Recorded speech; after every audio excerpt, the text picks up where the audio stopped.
Welcome to the Business of Agriculture podcast. It's me, your host, Damian Mason, but you already knew that. You heard it in the introduction. Got a great show for you today. I've got a guy on here. We're going to talk about LandTrust. No, it's not estate planning for your farm. It's about how you can make money off of your recreational or non-croppable type of acres.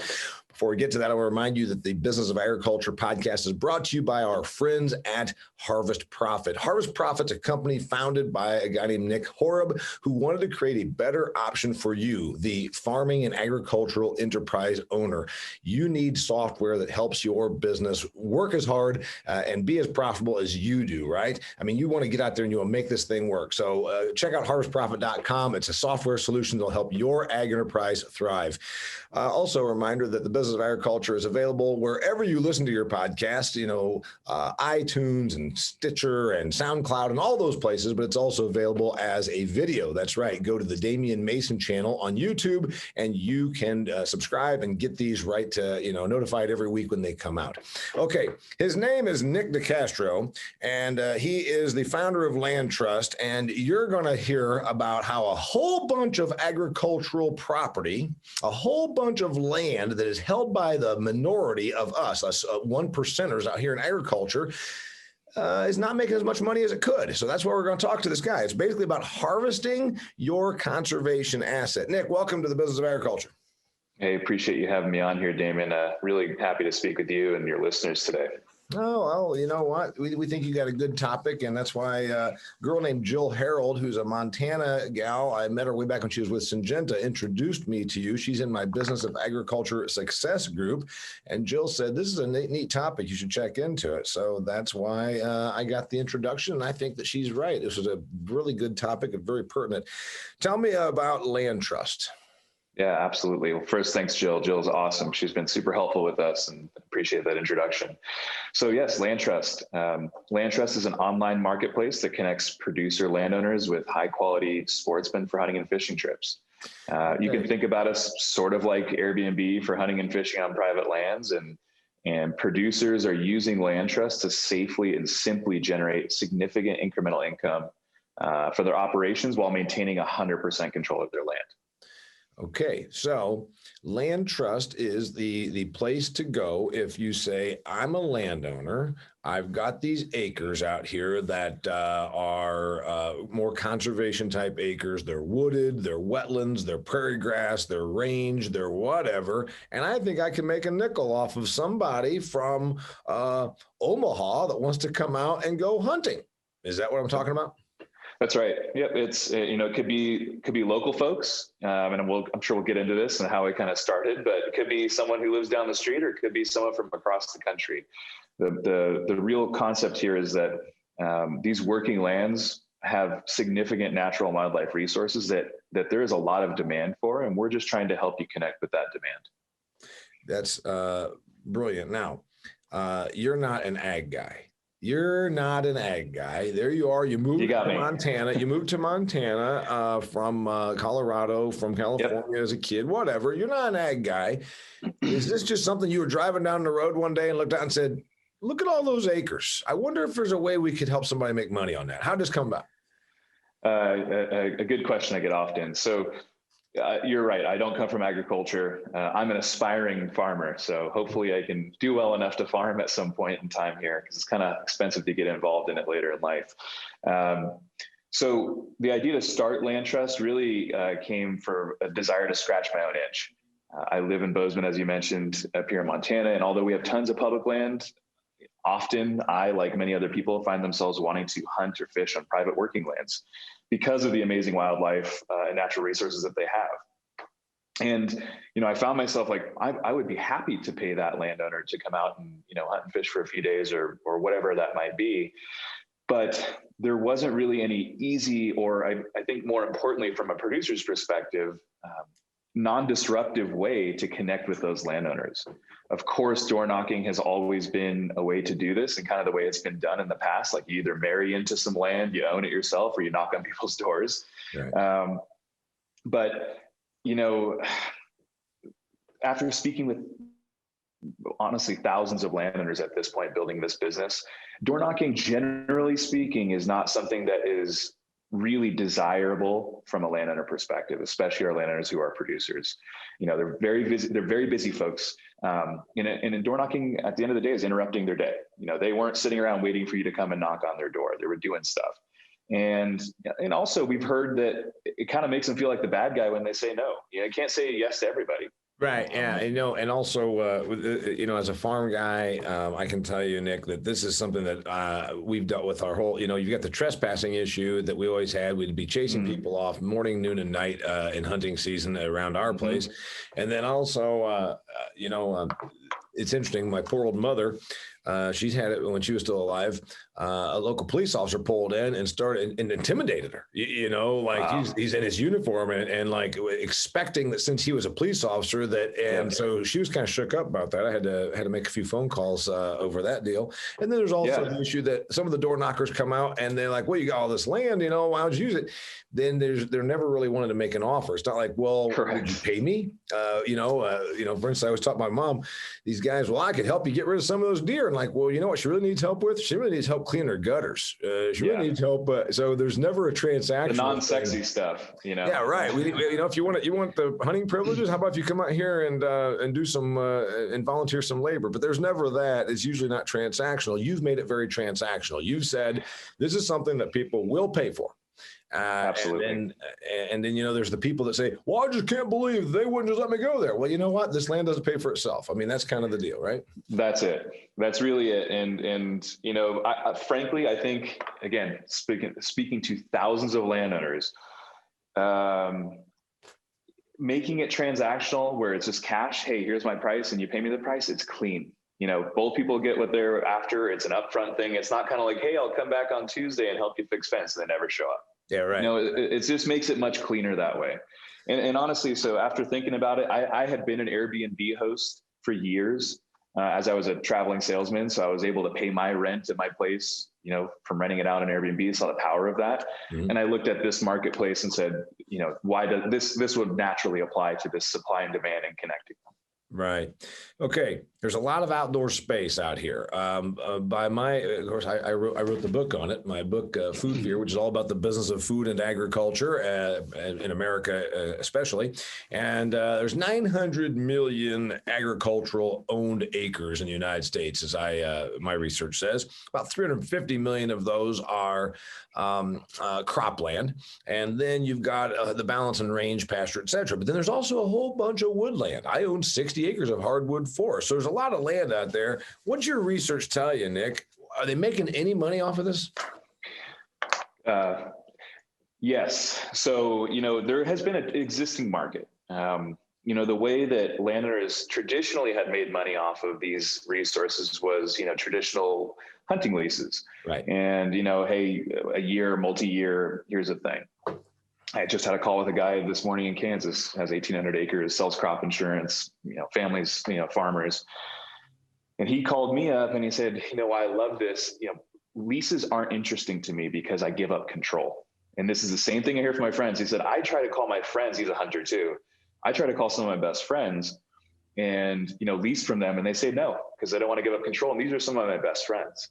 And so, that has been the existing way folks have monetized this aspect of their land. And that's why, LandTrust has been such a hit, I think, with landowners because they still maintain 100% of their control.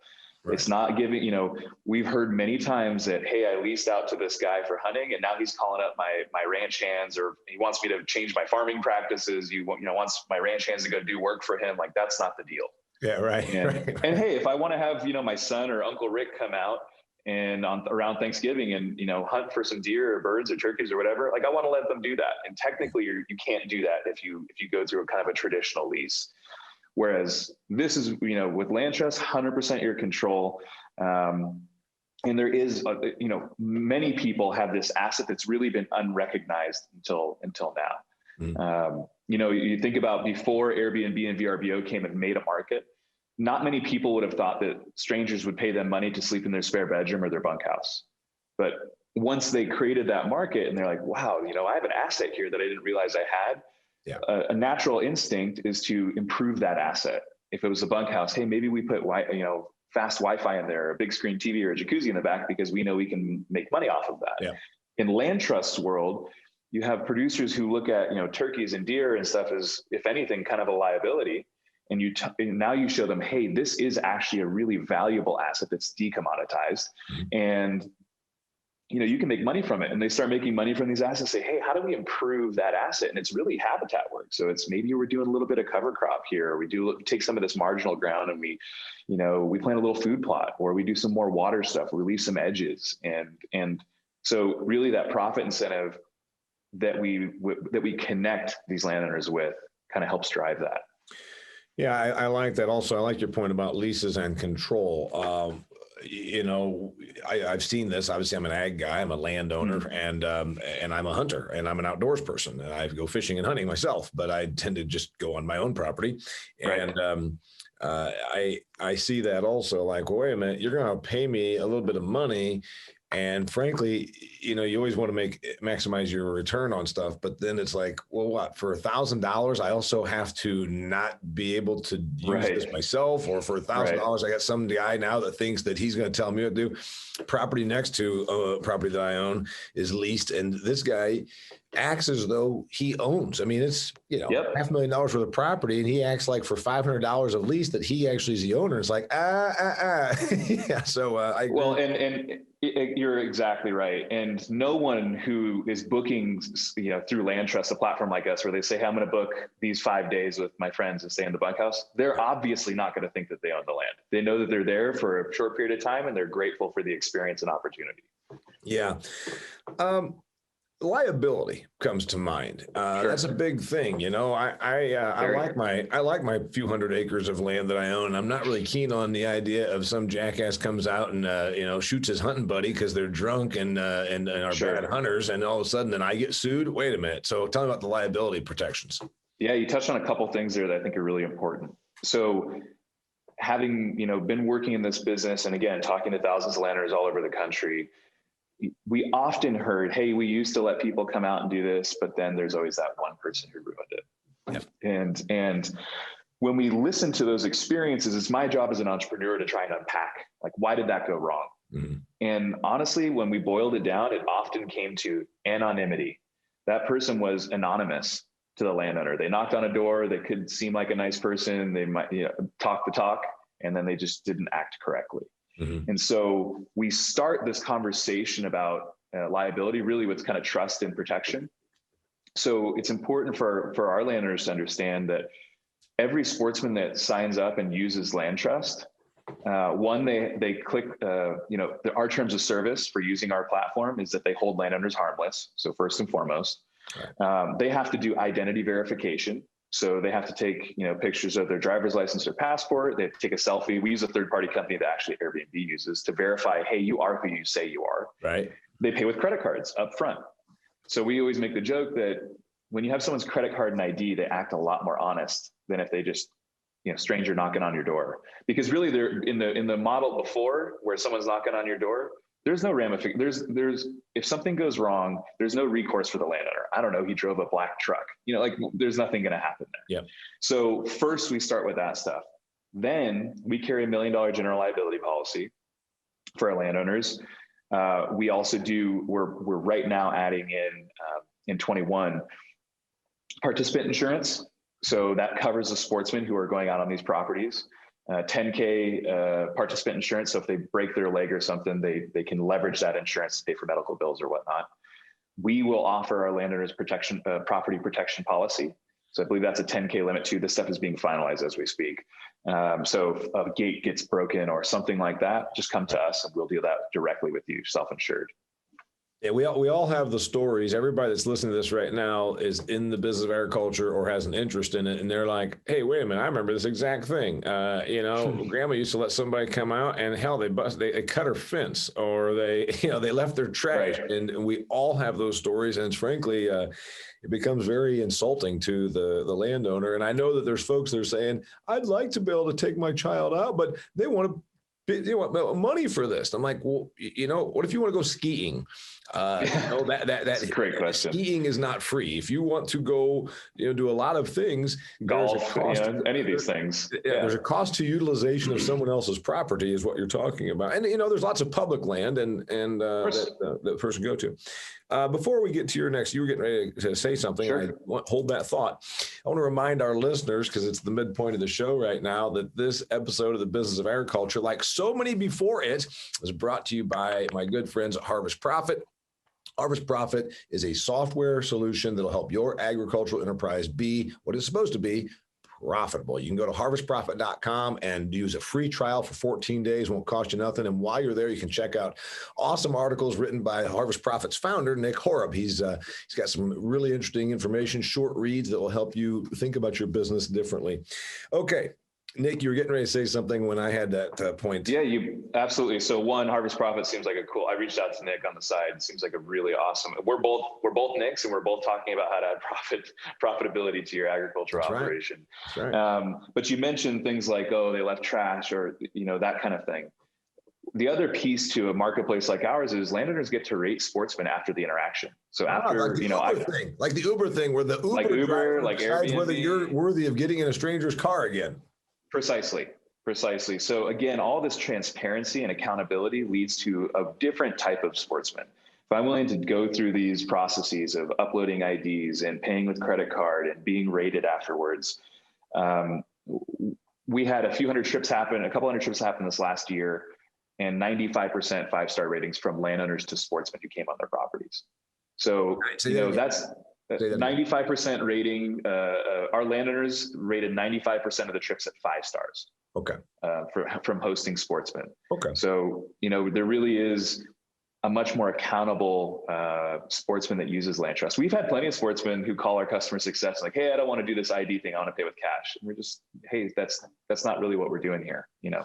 Yeah. Now that's the thing. Now all of a sudden, me and my buddies go to Mississippi duck hunting every year. We've done this through LandTrust, and all of a sudden I become buddies with that guy. Then I might just say, hey, why don't we just cut out LandTrust? They're taking a cut, right? Is that going to happen to you? Well, look, it's my job. So to the landowners who are listening there, it's LandTrust's job. We're a business partner of yours. So we're not selling you anything. We're a partner. We have a platform. We build the technology, and our job is to get the demand. And we make money alongside of you. So we make our money on a commission basis. Uh-huh. And it's my job and our team's job to provide such good service and such good technology to make it so easy that why would you want to do that? Right.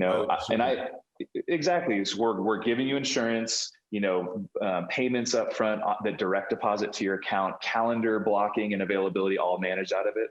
It'd be more of a pain to try and pencil him in on your fridge calendar, than do it. Just like, hey, just run through your system. And you're taking a cut, obviously, on this. You're making money because companies are more profit. You can't tell some of these socialist types that we have around in the United States, but the reason you went into business to try and make a living. That's right. How much do you take? We take just a flat 10%. Okay. So, and by the way, we pay, credit card processing fees out of that for insurance, all the other stuff. So just a straight 10%.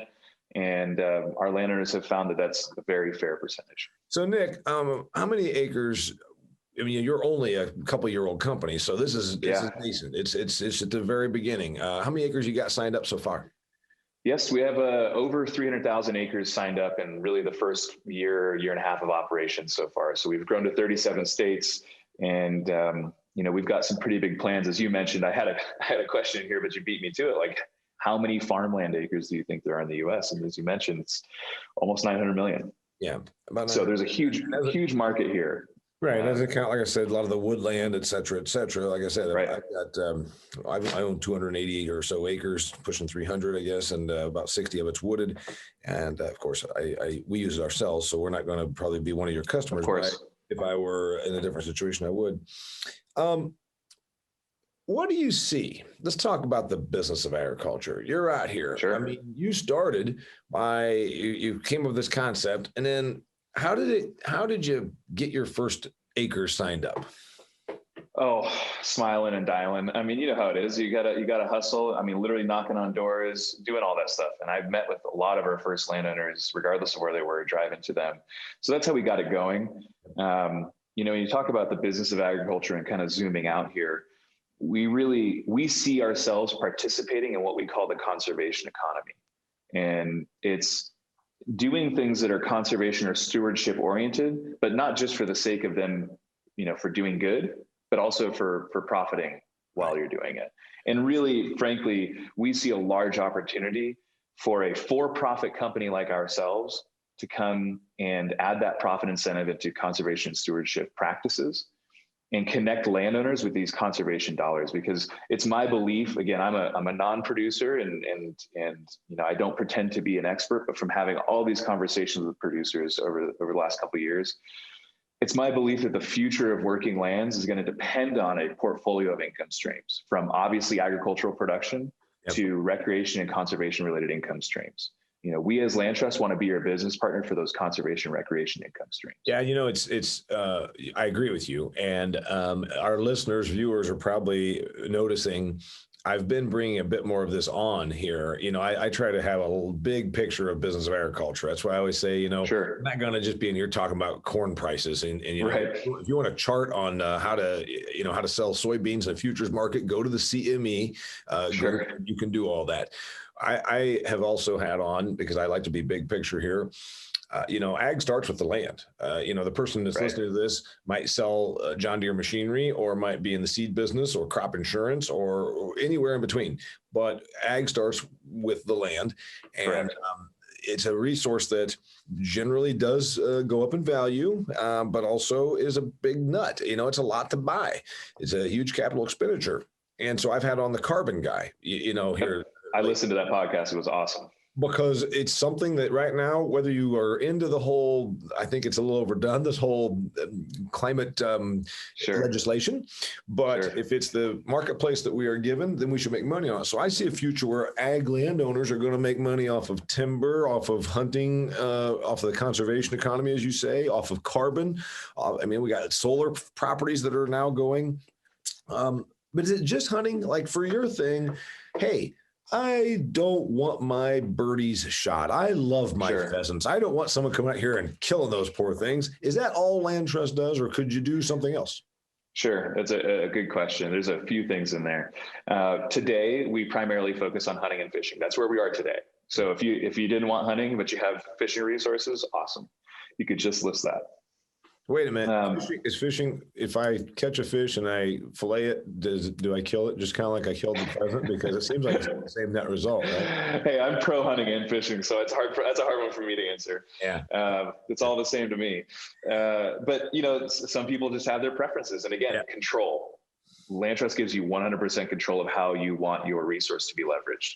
Right. But we will be going into these other things. The conservation economy, it includes those carbon credits. It includes, doing cover crops and getting all those other, timber management, et cetera. That's all part of the conservation economy as we see it. Yep. And we will go into other, nature-based outdoor recreation stuff too. We've actually already had folks using LandTrust to book stargazing. Like where they're paying a landowner to literally go sit outside of their vehicle at night and stare up at the sky. Yeah.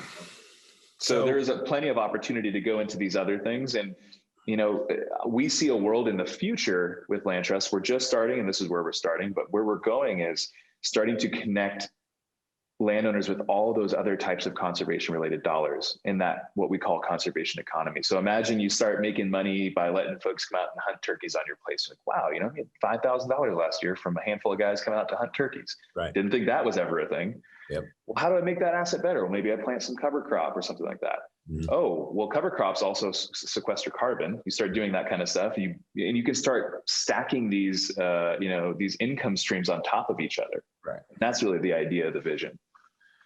Yeah, that's exactly right. So you said stargazing. I guess it could be nature walks. It could be nature watching. Absolutely. Biking, hiking, camping, any of those nature-based outdoor recreation.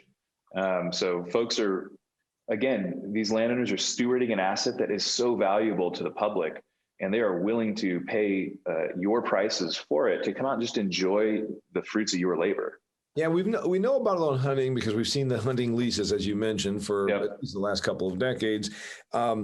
And there's a few other things, though, like you said, that might be. Friend of mine is a big RV person. He's in the RV business, and he explained to me that there's this thing where you open up your farm property that folks don't want to go and stay at a campground or park in front of a Walmart. They want to be out in the country, and you say, "Great, I got the situation." Yep. You let them pull in there and boondock it, I think is what they call it, or something. Yeah. There's a website for that, isn't there? I think there is. Yeah, I think there's a couple of them. Actually, a buddy of mine has one. He's based out of Billings, called Mooch Docker. But boondocking is one of those things. Yeah. So you talk a little bit about your future, and are you going to stay in ag? Do you see other opportunities in ag? You know, you're not an ag person, but you're now obviously fully entrenched in it, and you understand some of the unique challenges that we have Absolutely. out here. Do you see other opportunities? So, we won't ever really go into agriculture. There's a ton of folks who are, deep in the agricultural technology game. That is a different thing than ours. Again, we believe the future of agriculture is going to be agricultural production, recreation, and conservation revenue. Mm-hmm. We are going to focus on that recreation and conservation revenue streams. Yeah. Agriculture has its own separate thing. Now, we're all dealing with the landowner. And again, as you mentioned, land is the true asset. So this whole economy, circles around private rural land, working lands. And so there is opportunity. Of course, we have landowners that aren't producers. They just own, some timber, some rural lands. Sure. So, and when you zoom out to not just production lands, there's 1.5 billion acres of rural lands that is across timber and grazing and crop and all that kind of stuff. So plenty of opportunities there. The biggie, how much, okay? I've got and I know it's going to vary by what you're offering, but just give me a couple of examples or stories, if you will. Yeah, great question. So you're, for the audience, how much money could you make from this opportunity in this marketplace? So as you just mentioned, it obviously varies. If you own a 1/4 acre in the middle of a city, probably nothing, Right. So there are some parameters. Right. But depending on the resource itself, let's just say this, in our first, full year of operation across landowners across 37 states, the average landowner for just do-it-yourself access for hunting and fishing was $2,400. That's almost pure profit, taking a couple of minutes of your year to do that kind of thing. So tell me again, the average for your customer base? Yeah, our landowners, was $2,400 in 2020. Now, we had many that made over $10,000, and our highest earning landowner in 2020 made $28,000. He's a farmer in South New Jersey. He had New Jersey? Yeah, you wouldn't think Central New Jersey. I don't know if South probably wouldn't be the right. Central New Jersey. Over there by the Delaware River. And he had probably 10 properties that he listed with us between 20 and 100 acres. And it was do-it-yourself whitetail and turkey hunting. It's not trophy bucks or anything like that. Right. He just has this resource. And again, there is an amazing amount of demand by the sportsman community to just have a place to go to enjoy themselves. And I mean, he wasn't charging anything crazy either. We have some properties that are very high end where you're going to pay some really solid money because they've got, a really amazing resource. He was charging, between $50 and $80 a day. He made $28,000. So $50 and $80 a day, but obviously he's in a very populous area. So right. New York, New Jersey, Northeast corridor there that said, hey, I'm going to drive out to South Central New Jersey. Now, what about the issue of that place gets overhunted? So now the person that comes out there says, holy crap, I gave this guy $80 and I didn't even see an animal. I didn't even see a bird. I didn't see nothing. Does that happen? It hasn't happened yet.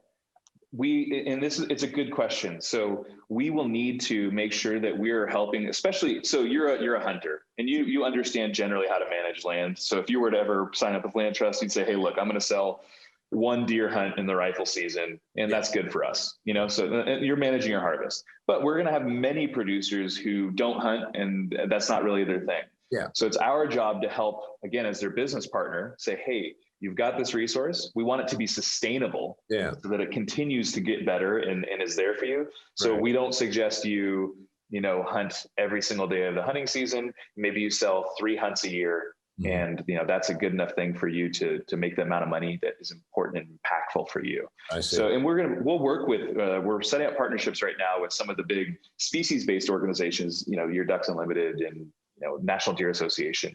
Yeah. And we're doing that because they have the research and the science and the knowledge that we can pass through to our landowners. Hey, you've got whitetail and turkeys on your property. Here's how to manage that property really well from the people whose whole business it is creating habitat and maintaining that resource. Okay.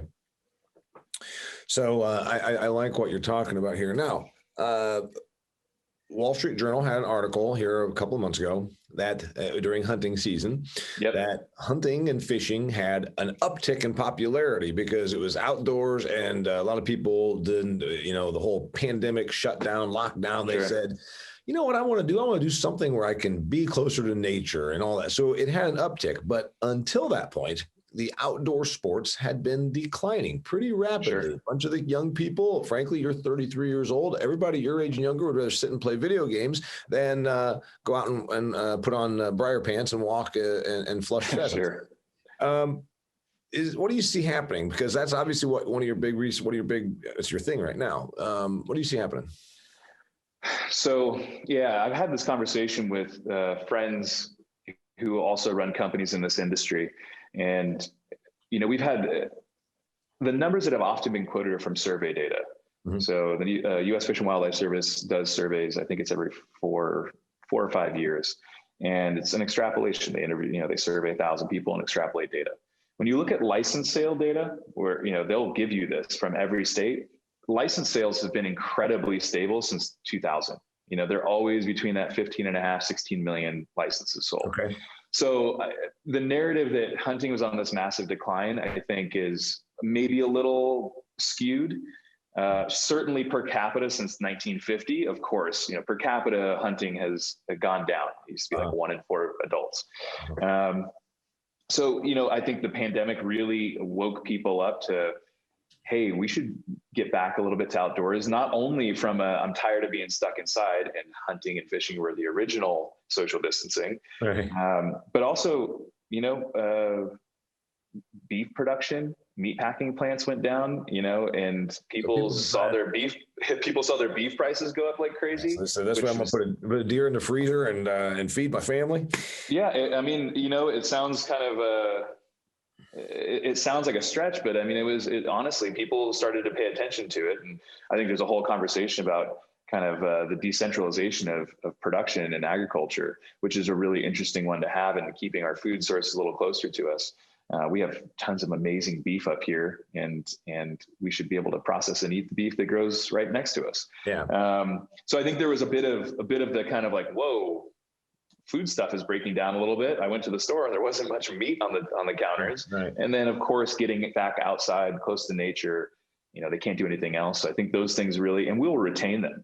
I'm a strong believer that LandTrust will play a big role in retaining them, because these newer hunters who are adult onset hunters, they're used to booking things on Airbnb and these other things. Right. Yeah. So this is a natural platform for them. Sure. Yeah. Going on and buying crap on Amazon, whatever. It's just as natural. Yeah. They've never banged on a door. Hell, they don't even talk to their friends. They just text. See, I get you on that. And by the way, I want to say that it's slanderous to say that I would rather stay and play video games. So don't count me in on that. All right. So you're a reluctant millennial. Great. You've just given us a couple of observations. Most of my people that listen to this obviously are in the business of ag. You came at it from an outside perspective. Give me one observation or two about the business of agriculture that you've noticed that maybe those that are right within it don't, because we're too close to it. Anything? Yes. I think there's a stereotype, and I think a lot of even the folks who participate in the industry, that farmers and ranchers are like, reticent to try new things, they're tech averse, all that stuff. Of course, there are those people in every population. I'm not saying that. Right. But what I have found by and large, look, founding a new business, if you're starting something new and interesting, there's going to be a bunch of people telling you that's dumb and no one will do it. Mm-hmm. That's kind of almost like, all right, well, maybe we have something here. Yeah. And, we heard a lot of landers will never do that. They're doing it and enjoying it overwhelmingly and generating income for their families. And that takes people who are willing to say, you know what? I see new things. I understand that the markets are changing around me. I'm not farming, the way my grandfather in the environment that my grandfather did or my great grandfather. And we need to go and try these new things. On that point, the other observation I could say is that it's often the women and the families who are doing these things.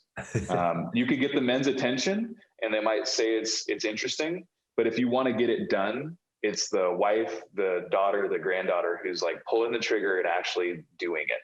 And I don't know if it's because they're the ones managing the books, which we've seen a lot of, but they're the ones really pushing forward this innovation often in the families. I love that you said that,